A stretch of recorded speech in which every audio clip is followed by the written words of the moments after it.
Hello, my dear students. Welcome to Study Club 24/7. I hope you all are doing very good. So today's topic is business risk. आज हम पढ़ेंगे risk के बारे में.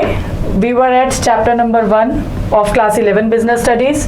उसके काफ़ी टॉपिक्स हम कवर कर चुके हैं और today's class is related with business risk and business risk meaning, nature and causes. So let us start today's class.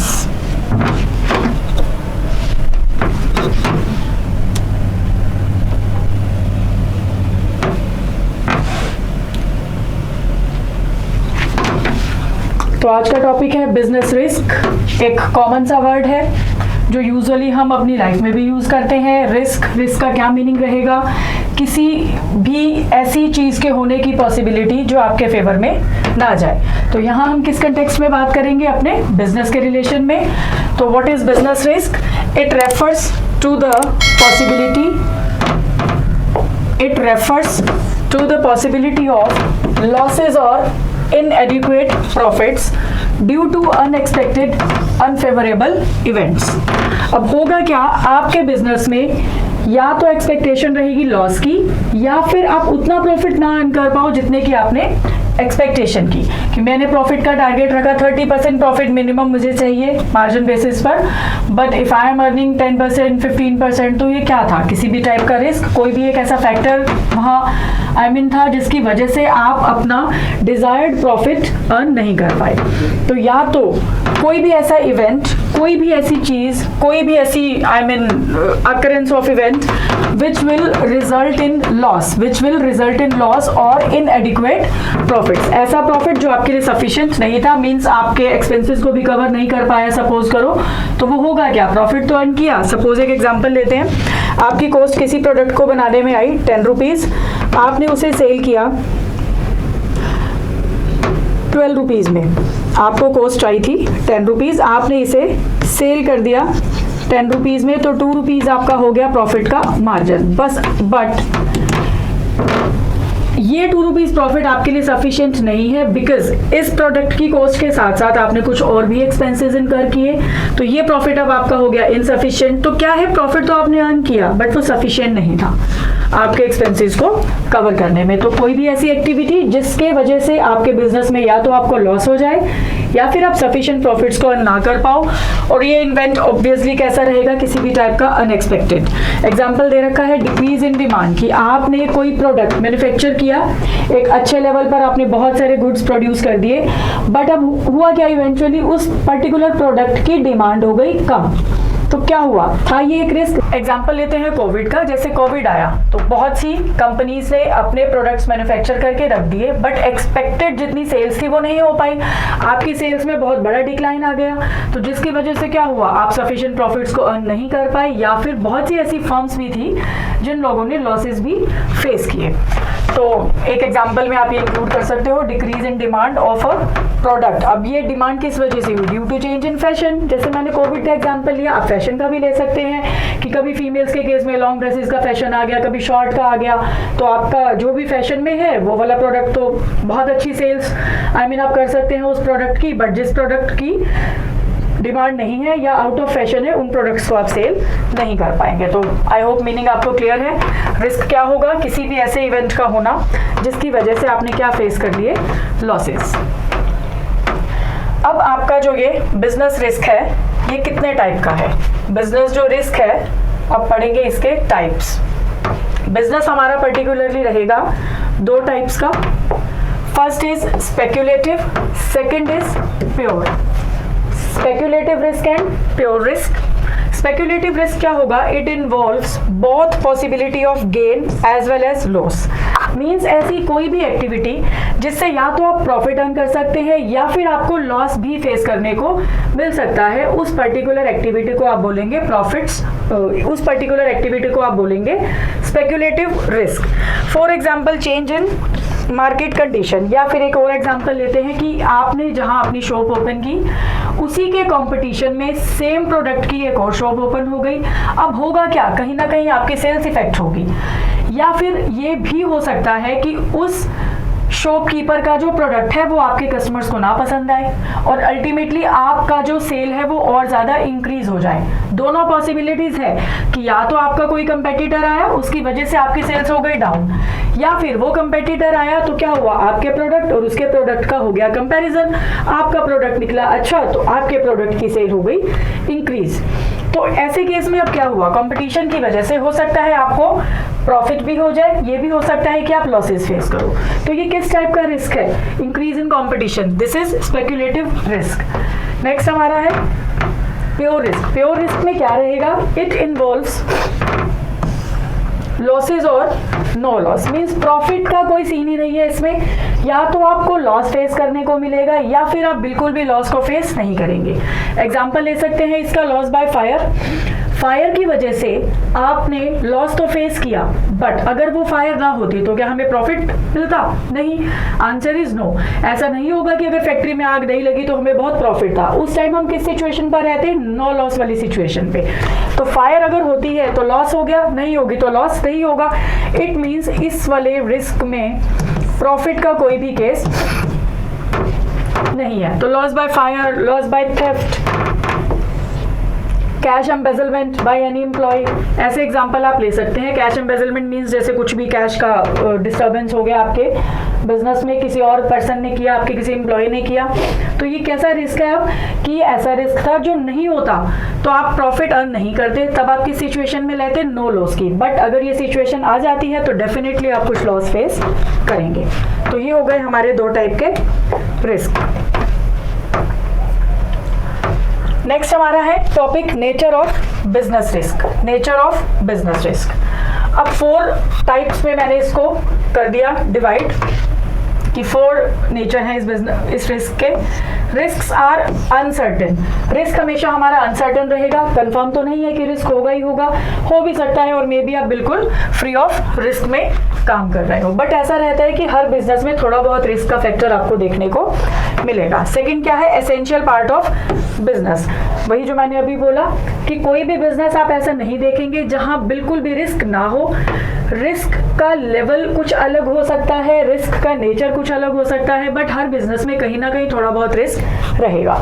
Second क्या है, degree of risk depend upon size and nature of business. Definitely ऐसा तो नहीं है कि मैंने 2 lakh rupees लगाकर business start किया और एक मेरा कोई भी राइवल जिसने 10 लाख रुपीज लगाकर बिजनेस स्टार्ट किया, उसका और मेरा रिस्क सेम नहीं हो सकता।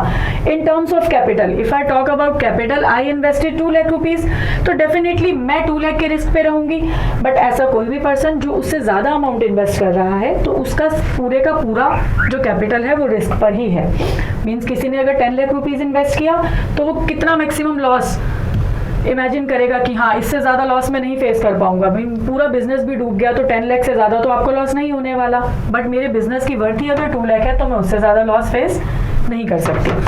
तो रिस्क जो है हर बिजनेस के साइज और नेचर पर डिपेंड करेगा, जितना बड़ा आपके बिजनेस का साइज होगा उतना ही ज़्यादा वो रिस्की होगा, या फिर डिपेंड करेगा नेचर ऑफ बिजनेस पे। नेचर क्यों मैटर करेगा, सपोज करो मैं ग्रोसरीज आइटम्स में डील करती हूँ तो कंपैरेटिवली मैं लेस रिस्क पे रहूंगी, क्योंकि वो डेली रूटीन की आइटम्स हैं जिसमें क्या रहता है कि अगर मीन्स अब मैं कोई बेसिक चीज़ का एग्जांपल ले लूँ, ग्रोसरी का कोई भी आपका राशन वगैरह का सामान है, सॉल्ट है, शुगर है, ये ऐसी चीज़ें हैं जिसमें रिस्क कंपैरेटिवली कम रहेगा, बिकॉज किसी पर्सन की अर्निंग कितनी ही कम हो जाए हम ये बेसिक चीज़ें तो डेफिनेटली यूज़ करेंगे।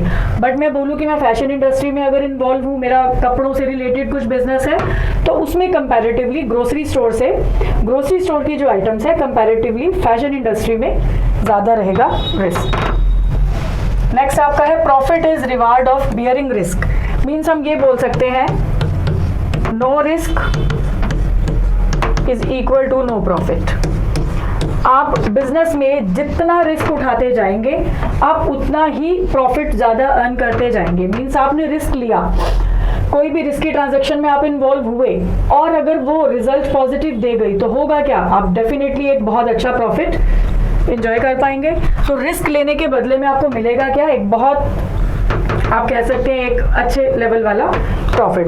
बट ऑन द ऑपोजिट मैं सोचूं कि मैं कोई रिस्क उठाऊंगी ही नहीं, बिल्कुल सेफ साइड पे गेम चलूं, तो उस केस में क्या रहेगा, मे बी जो एक अपॉर्चुनिटी मुझे अच्छी मिल सकती थी ऑफ अर्निंग हायर प्रॉफिट्स, मैं उसे मिस कर जाऊं। तो ये था हमारा नेचर ऑफ बिजनेस रिस्क, कि आपका रिस्क ऑलवेज रहेगा अनसर्टन, आपका रिस्क रहेगा अनसर्टन, और जो आपका रिस्क रहता है वो है आपके बिजनेस का एक एसेंशियल पार्ट,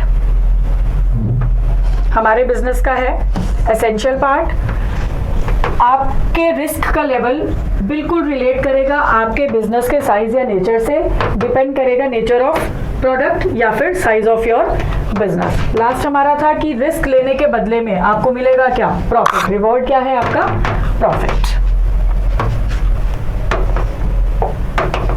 नेक्स्ट एक हमारा छोटा सा बस टॉपिक है,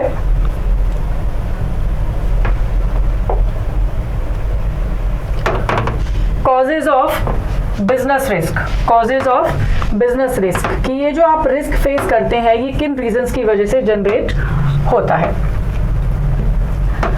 फर्स्ट हमारा है नेचुरल कॉज, कोई भी ऐसा reason which is unavoidable, which is beyond the human control. तो इन रिस्क्स में आप क्या इन्वॉल्व कर सकते हैं, कोई भी नेचुरल एक्टिविटी नेचर से जो रिलेटेड है, फ्लड आ गया, अभी ऐसी एक्टिविटी है जिसे आप कंट्रोल नहीं कर सकते थे, तो ऐसे केस में जो आपको लॉस फेस करना है अल्टीमेटली वो आपको फेस करना ही पड़ेगा, आप उसे अवॉइड कर ही नहीं सकते हो।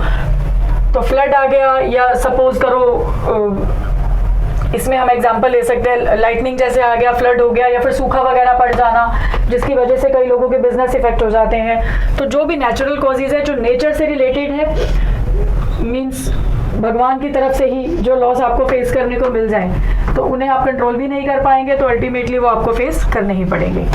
सेकेंड हमारा है ह्यूमन कॉज, कोई भी ऐसा रीजन जो ह्यूमन की वजह से क्रिएट हो जाता है। For example dishonesty of your employees, आपका कोई एम्प्लॉय ही डिसऑनेस्ट था, उसने ही कुछ कैश में गड़बड़ कर दिया, तो कहीं ना कहीं आप रिस्क में तो हो कि आपने जो पर्सन हायर किया वो पूरी ऑनेस्टी से काम करेगा भी या नहीं। इसमें आपने ले दिया नेग्लिजेंस, कि कोई एम्प्लॉय आया बट ऑनेस्ट भी वो बहुत था, बट ठीक है उसने चीज़ों को कुछ इग्नोर कर दिया, कुछ ऐसे फैक्टर थे जिन्हें वो केयरफुली स्टडी करता, तो आप कुछ लॉस से बच जाते। उन्हें उस पर्सन ने उन फैक्टर्स को कर दिया इग्नोर, तो अल्टीमेटली आप लॉस तो फेस करोगे ही। तो कहीं ना कहीं रिस्क रहता ही है नेग्लिजेंस का। थर्ड आपका है इकोनॉमिक कॉज। इकोनॉमिक कॉज जो इंडिया की इकोनॉमी से रिलेटेड होगा, कोई भी कंपटीशन है या फिर गवर्नमेंट की तरफ से ही सपोज करो कोई लॉ अप्लाई हो गया या टेक्नोलॉजी में ही चेंज कर दिया गया, ये एग्जांपल आप ले सकते हो इकोनॉमिक कॉजेज में। लास्ट हमारा है अदर कॉजेज, जो इन चारों में नहीं आएगा बट स्टिल जिनकी वजह से आप रिस्क पर हो और आपको लॉस भी हो सकता है, वो सब फैक्टर्स हम इंक्लूड कर लेंगे अदर कॉजेज में। पॉलिटिकल कोई डिस्टर्बेंस है, या सपोज करो कोई वॉर ही हो गया, अब वॉर में किसी का भी फॉल्ट नहीं है, ना तो ये नेचुरल कॉज है, ना ही ह्यूमन कॉज, ना ही इकोनॉमिक कॉज, बट ये एक ऐसा रीजन है जिसकी वजह से आपका बिजनेस जो है डिस्टर्ब हो सकता है। तो ये चार टाइप के आप कॉजेज पढ़ेंगे, natural causes which are beyond human control, human causes caused by human, economic बाहर के बिजनेस के बाहर के कुछ भी ऐसे सर्कमस्टांसेस जिसकी वजह से आपका बिजनेस इफेक्ट हो सकता है। तीनों में जो ना आए फिर भी जो आपके बिजनेस को इफेक्ट कर दे उसे आप स्टडी कर सकते हैं अदर कॉजेज में। लास्ट आज का हमारा टॉपिक है बहुत ही इजी और बहुत ही simple, can risk be minimized. देखो अगर मैं ये क्वेश्चन पूछूं कि क्या आप रिस्क को पूरे तरह से अपने बिजनेस से रिमूव कर सकते हो, definitely answer is no. Maybe आप पूरी शिद्दत से काम कर रहे हैं बट आपकी टीम में ही कुछ प्रॉब्लम आ गया, टीम में ही नहीं बन रही, उनका आपस में कोऑर्डिनेशन नहीं है, तो ये ऐसे रीजन है जिनकी वजह से आपका बिजनेस इफेक्ट होगा। तो हर चीज को तो डेफिनेटली आप कंट्रोल नहीं कर सकते, तो risk can never be zero. Zero risk पर आप कभी काम नहीं कर सकते। हाँ एक चीज है, क्वेश्चन है मेरी तरफ से कि क्या हम रिस्क को कम कर सकते हैं, then my answer is yes. कुछ चीजों को बहुत केयरफुली करके या केयरफुली डिसीजन लेके हम क्या कर सकते हैं, उन्हें काफी हद तक कंट्रोल कर सकते हैं, जिनकी वजह से हमारा बिजनेस कम से कम डिस्टर्ब होगा। तो answer is yes, risk can be minimized. तो क्लियर यहाँ लिखा है risk can not be eliminated. आप पूरा तो इसे एलिमिनेट नहीं कर सकते, but with the help of some precaution we can minimize our risk as much as possible. Example दे रखे हैं, avoid itself from entering any risky transaction. आपने सपोज करो आपको बिजनेस की कोई न्यू डील का ऑफर आया, तो आप उस सिचुएशन को, उस पर्टिकुलर ऑफर को बहुत अच्छे से स्टडी करिए। कहीं भी रिस्क लगता है तो आप उसे छोड़ सकते हैं, कोई इश्यू नहीं है। Next, preventive measures like fire extinguishers. जैसे हमने पढ़ा loss by fire, loss by theft. अब लॉस बाय थेफ्ट एक अलग चीज़ है कि आप जो भी पर्सन को हायर करते हैं पूरा उसका बैकग्राउंड अच्छे से चेक करेंगे, फिर ही उसे अपॉइंट करिए। फायर के केस में आप फायर एक्सटिंग्विशर्स को यूज़ कर सकते हैं। तो उसमें होगा क्या, fire extinguisher in case of fire definitely आपकी हेल्प कर देगा, जिससे your risk can be minimised. Transfer of risk, कि आपके जो भी गुड्स हैं आप उनका इंश्योरेंस करा सकते हो, कि किसी भी तरीके से अगर आपके स्टॉक पे कोई भी डैमेज आ जाता है तो कहीं ना कहीं काफ़ी परसेंटेज उसका जो है इंश्योरेंस कंपनी आपको कवर कर देगी। तो ये एक प्रिवेंटिव मेजर आप मान सकते हैं कि कुछ प्रिकॉशंस लेके आप अपने रिस्क को जितना हो सके कम कर सकते हैं। हाँ, बट रिस्क आपका कभी भी जीरो नहीं हो सकता। तो आज की क्लास में हमने पढ़ा बिजनेस रिस्क के बारे में, उसका नेचर, कॉजेज क्या है आपके बिजनेस रिस्क के, और फीचर्स क्या क्या थे। लास्ट में हमने पढ़ा है सिंपल सा टॉपिक कि रिस्क मिनिमाइज हो सकता है या नहीं। समटाइम्स 1 मार्क में ये क्वेश्चन आपको देखने को मिलेगा। सो आज की क्लास हम यही एंड करते हैं। नेक्स्ट क्लास में हम पढ़ेंगे न्यू टॉपिक इसी सेम चैप्टर का। इनसे रिलेटेड, इस आज के टॉपिक से रिलेटेड आपकी कोई भी क्वेरी हो, कोई भी डाउट हो, प्लीज़ आप कमेंट सेक्शन में ड्रॉप कर दीजिए। आपका आंसर आपको ज़रूर वहाँ मिल जाएगा। Thank you so much.